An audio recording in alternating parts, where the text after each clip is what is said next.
but we're still here together forever. So maybe we'll go ahead and just say, hey, I love you. Because it's true. We're here. I love you. I love you. Thank you. Oh, hey, hey,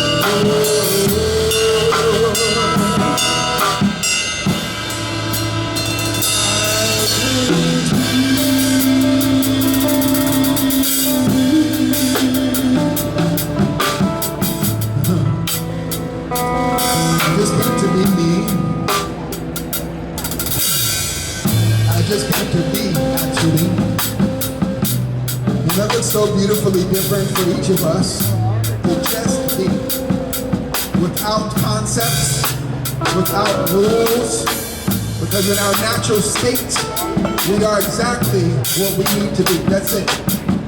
We wake up, we do what we need to do to self-care, we spend time within ourselves, and then we greet the world in love because we first loved ourselves. We actually get to, not pretend, not acting, not thinking, not wishing, not hoping, not believing, but knowing. Hey friends, it's James Kalm, your half-assed reporter, the guy on the bike. And I was out wandering around Chelsea, had to take care of some business, and I just happened to come by Fredericks Freiser and saw that they're having an exhibition of Thomas Trosch, one of my favorite paint heads. Stay tuned. Oh shit, there's Tommy.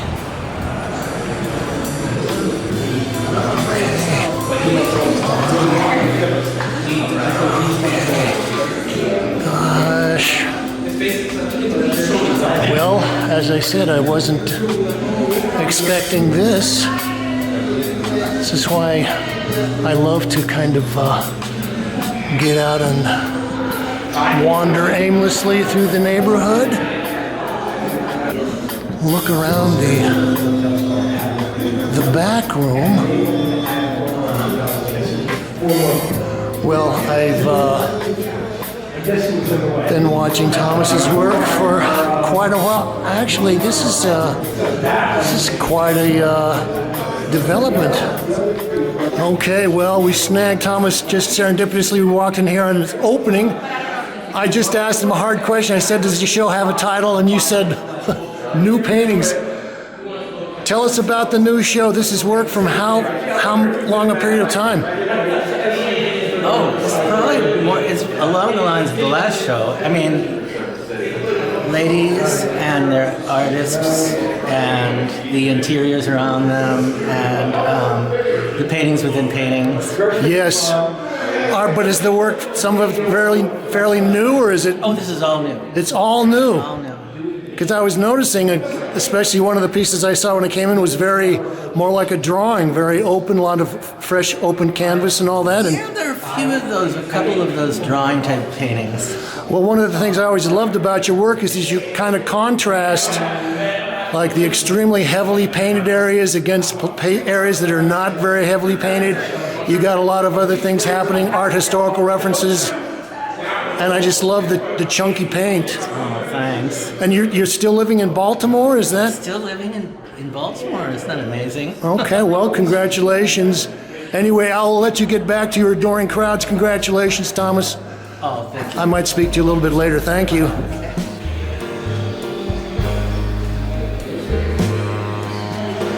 It's titled The Lady and the Colonel. Oil and graphite on canvas. This is 2024. 50 by 44 inches. Well, okay, that was such a wonderful stroke of good luck. I was thinking about Thomas, and I've spoken with some other people that are fans of his, I think Jennifer Sammet had gone down to Baltimore and done an interview with him a couple of years ago and was saying that Thomas had some personal things he had to deal with. I think it was an elderly parent or something like that. But I was going to say this work has got a much, in some cases, it's got a much lighter hand, and seems to be drawing with the paint more. This is titled The Blue Sculpture 2024, oil on panel, 24 by 30 inches. Well, I often talk about how I like chunky paint handling, and I think Thomas is a good example of someone that does that. Also, I'm thinking they're saying this is 2024, but I can look at this and think that, yeah, these paintings have been worked on for a while, and you can't get a build-up like that in a couple of weeks. I think also one of the other fun things, interesting things about Tom's work is that a lot of this kind of deals with a social milieu of the art world. Okay, now, oh gosh, I think he's got some plastic gems or something in there. Let's see if I can find the title for this. Lady with Jeweled Gown, oil and zirconium on panel.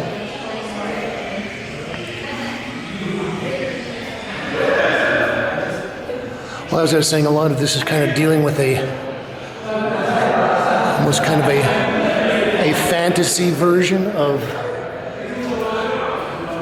the ladies that lunch and also are members of the board of the Museum of Modern Art of the Metropolitan. Okay, this is nice where you get a larger piece. This is titled A Seance, 2024, oil and graphite. This is 42 by 48. Well, I was talking to Thomas and saying that I like the way that some of this is virtually bare linen, some drawing. Other parts he's maybe washed in, some things scraped over it, and then you've got this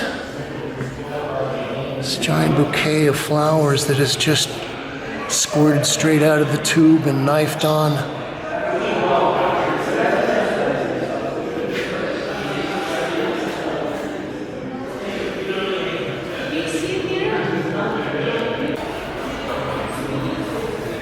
So you can see how he's actually kind of drawing with the paint squirted right out of the tube.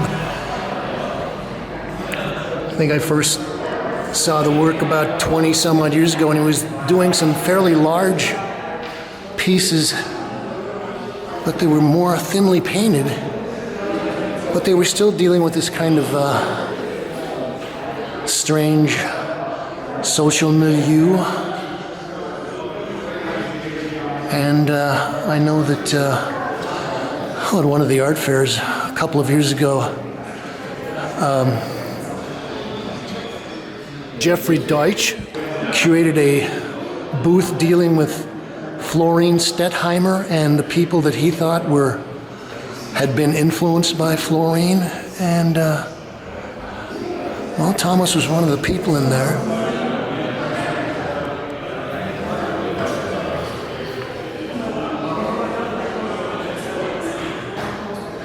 Okay, I think this is titled The Striped Salon. So in a way you could sort of compare this to a Matisse, The Red Room. This is striped.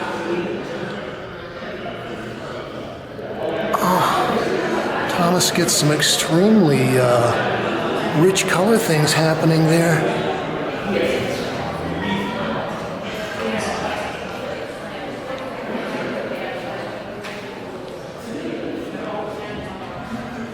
And I guess you would consider this kind of eccentric, outsider. I mean, in certain ways it's so inside it's gone through to the other side and come out.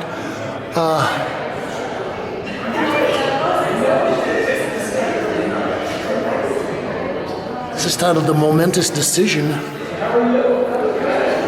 Okay, so I'm just going to give you a kind of my interpretation of the image. We've got the lady who is probably out maybe visiting the gallery. Maybe she's got some packages of things she's bought. She's got her little poodle. And then we've got a painting that she has to make a decision about.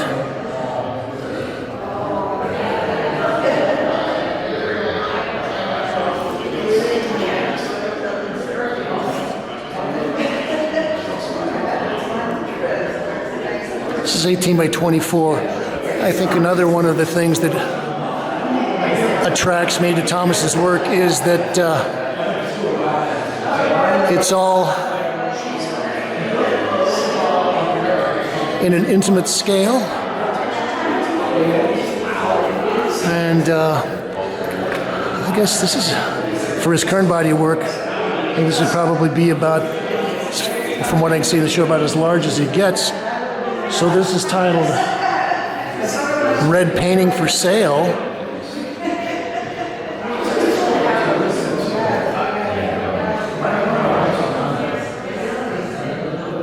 And I often talk about liking the paw prints, the mark of the hand, the imperfection of humanity. And when I see a painting that's got some kind of finger smudges on the edges and things like that, it heartens me.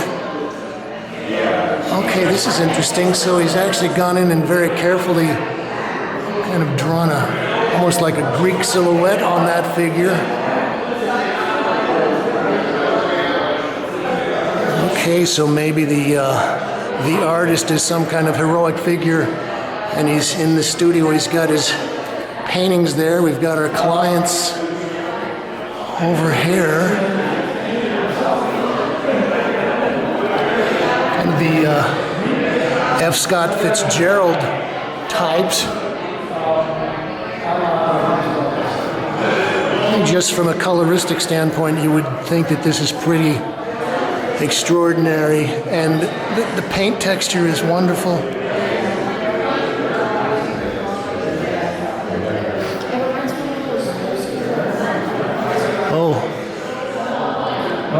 This is juicy. Actually, this is interesting because this is on panel, oil and colored pencil on panel. This is titled The Gala 2022.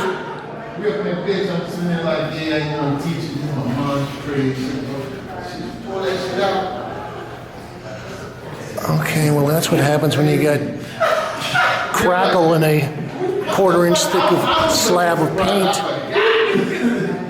Mom was like, we're going to take care of it when we get home. She said, I'm going to talk to them about it. I think also She's like, I just want to know how you feel about it. it's a good example of him kind of paring back the painting and really drawing with it, just squirting the paint out of the tube.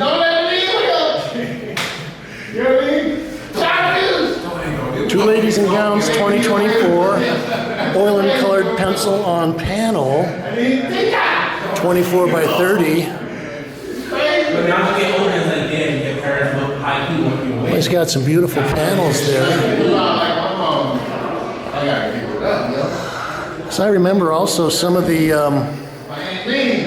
earlier pieces that I saw. He had a lot of text, a lot of word bubbles in there, and of course it was, I think, probably strange dialogue about family relationships and dealing with all the problems that being one of the one percenters of the upper crust of society have to face. It's titled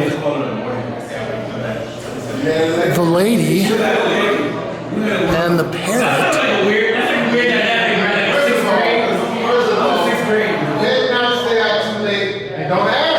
Actually, I like the way that some of these bleed out on the wood. The oil seeps out.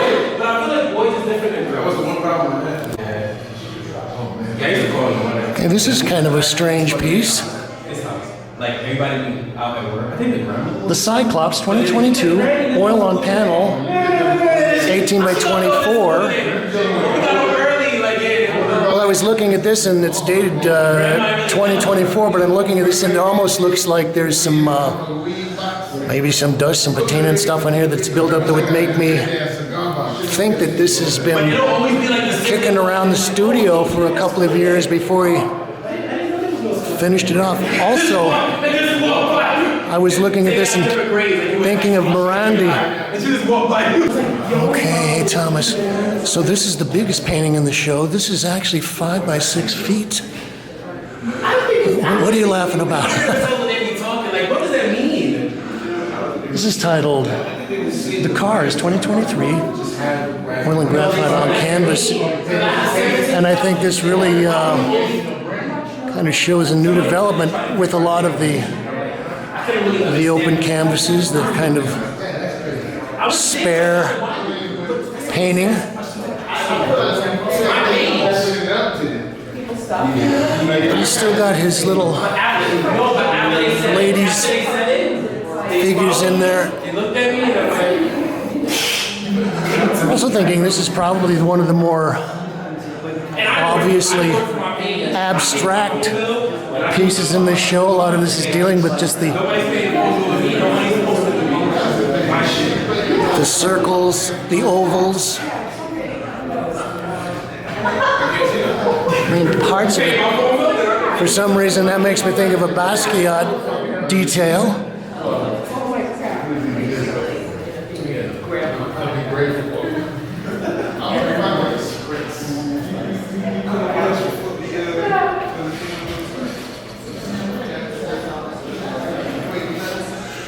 I got another question, Thomas. So how long do you work on some of these paintings? I'm looking at them as also, a lot of them are dated 2024, but I'm thinking the thickness, well, that's what it says on the list. Sometimes we couldn't remember the dates, so we put it as 2024. But you work on them for years, I'm thinking. Yeah, but I do continue to work at them. That's good. And do you have any idea how long some of these things take to dry? I mean, maybe they're never dry, right? No, it looks like it's strange, but I think they actually have dry under these lights. They dry enough. Okay. What kind of paint do you use? Old Holland. Old Holland? Sometimes Williamsburg. Williamsburg paint. Okay, I like it. All right, thanks, Thomas. So, all right, folks, you just heard it. This has been James Kalm reporting on Thomas Trosch new paintings here at Fredericks and Freiser.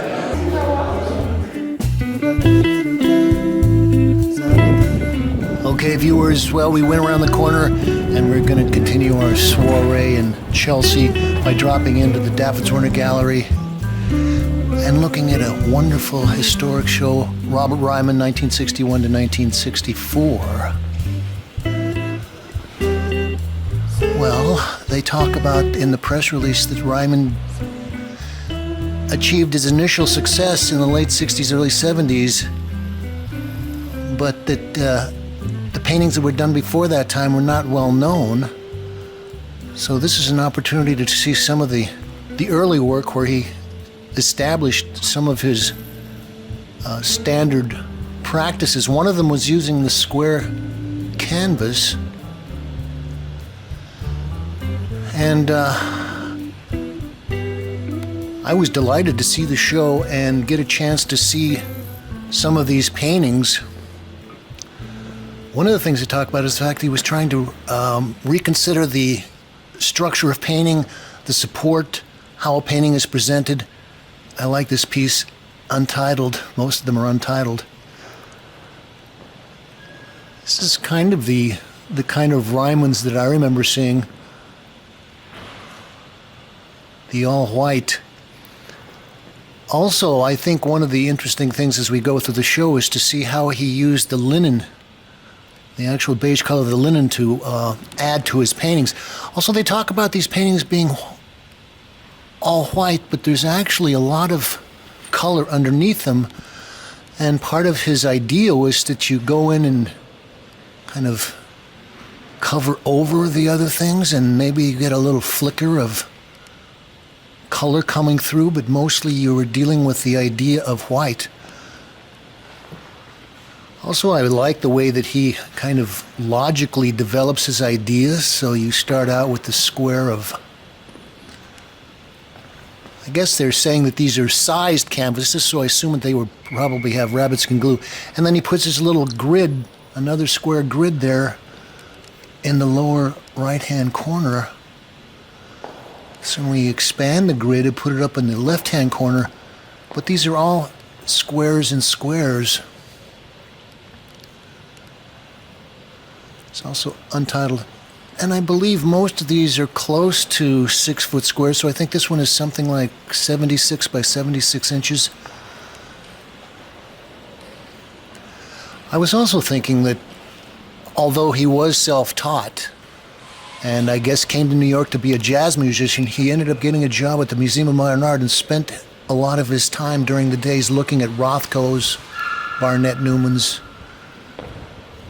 paintings like that. This is titled One Down, 1962.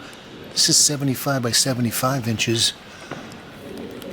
And again, we've got a kind of a grid in there, although we've got the one central section that is out of line. And I think that the light gray areas are actually little thin coats of gesso on there that he would apply before he'd start putting on the thicker oil paints.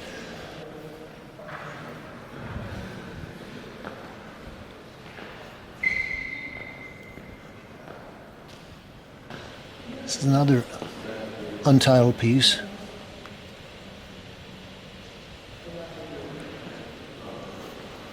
And I like the kind of the geometric logic of how he advances from one design to another design, dealing with the idea of the square.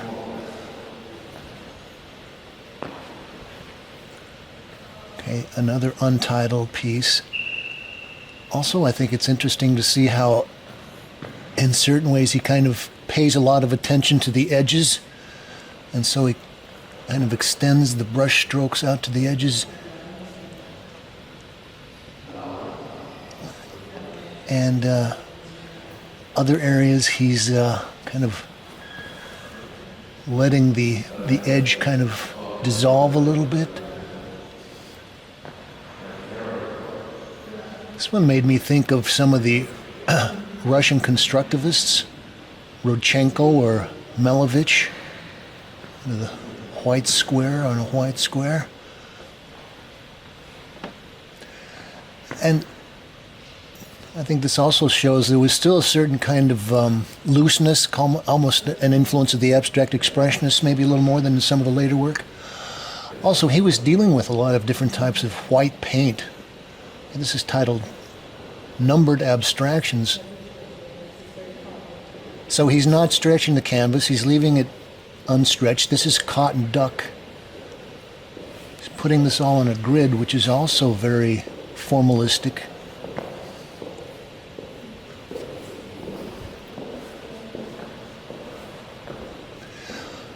And I think not only was he using different types of white paint, so you've got zinc white, titanium white, lead white, you've got oil paint, enamel paint, saying something about shellac, lacquer, and various other kinds of things. And also he's using, I think, probably different types of brushes, different widths of brushes, This one he's leaving a little more of the pedimenti come through, the underpaintings come through. And I imagine that he probably, before he started each painting, he had an idea of, we're going to do it this way, going to leave this much space. This is the second room.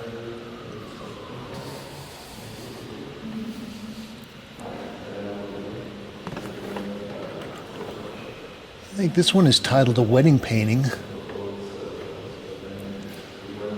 Boy, wouldn't you like to have that piece in your living room? A nice, beautiful little piece. Everything is pressed out to the edges except for the lower right-hand corner. It's another funny piece. Ryman. And it looks like this was folded up and then unfolded. Rolled up. And if you look closely at these pieces, you can see that the thickness of paint in certain areas, the buildup of the impasto was important. The layering of the white, the washes, a little bit thicker, and then ultimately the chunky paint. One of the reasons I wanted to contrast the Robert Ryman show and the Thomas Trosch show is because I think both of these artists were very aware of the materiality of the paint and what it was to deal with that as a substance.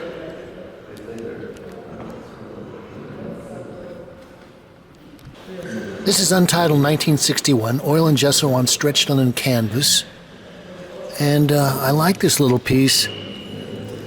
I especially like the slot up in the corner. Looks like it was patched. This is 37 by 37.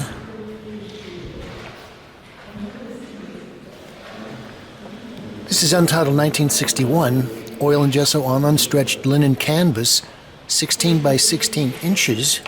Yeah, this is on linen, not cotton duck, so that adds another aspect to the color. Okay, here's the final room. I was very surprised when I saw this. This gave me a whole new insight into Ryman's thoughts about color.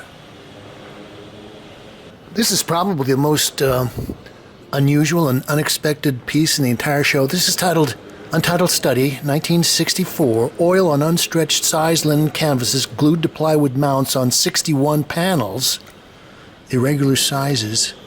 Well, I've been covering one of Robert's son's work for quite a while, Cordy Ryman, and Cordy's been doing these constellation pieces which relate to this, a bunch of small panels that are sort of put together into a larger piece, and it would be a great tribute to your father if you could say you were carrying on one of his concepts of painting.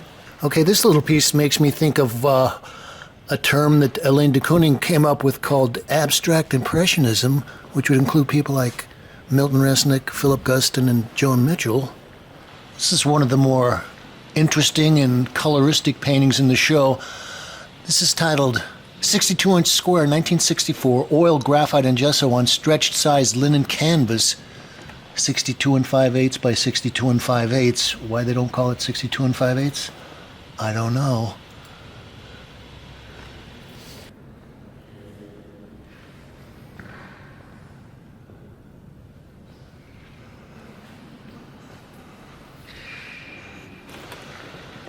This is Untitled 1963, oil on stretched size linen canvas. This is 77 by 77 inches.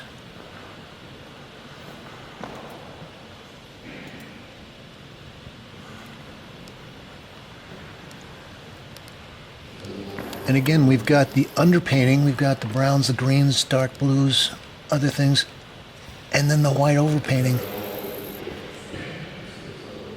Looks like he's got about an inch-wide brush that he's using, and also the congestion of the strokes moving across differs. This is one of my favorite pieces in the show. I enjoyed this. Very interesting notations. So I've got a little square of white, and then we've got like color notes on the side, little blobs of paint. And then we've got his signature Ryman 63 on the side. And this looks like it was the side of a painting that sort of got cut off and taken off the stretcher. It's another interesting piece that we're talking about him using different types of materials. This is a piece of aluminum. They're calling this enamel lac, a different type of white paint that he was using on the metal to get a different surface quality. Beautiful little painting, untitled. I think this is about 10 inches square.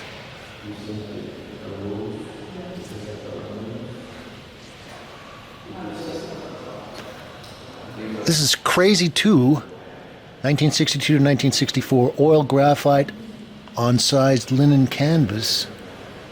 This is also very complex coloristically. So we've got up here in the upper left-hand corner, we've got a section of black lines being painted over by the brown. We have a rectangle of brown over the central color forms, the little sections.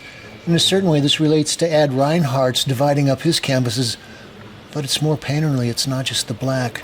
And I think that probably Ryman was kind of related to Ad Reinhardt in the conceptual aspects of this. So this has been James Kalm reporting on Robert Ryman, 1961 to 1964, at David Zwirner. You can like this, share, link it up to all your social media sites, and you can leave your thoughts, ideas, comments, criticisms, and reviews below. Did I say you could subscribe? And you can do all this, and all you have to do is say, as always, thank you, Kate.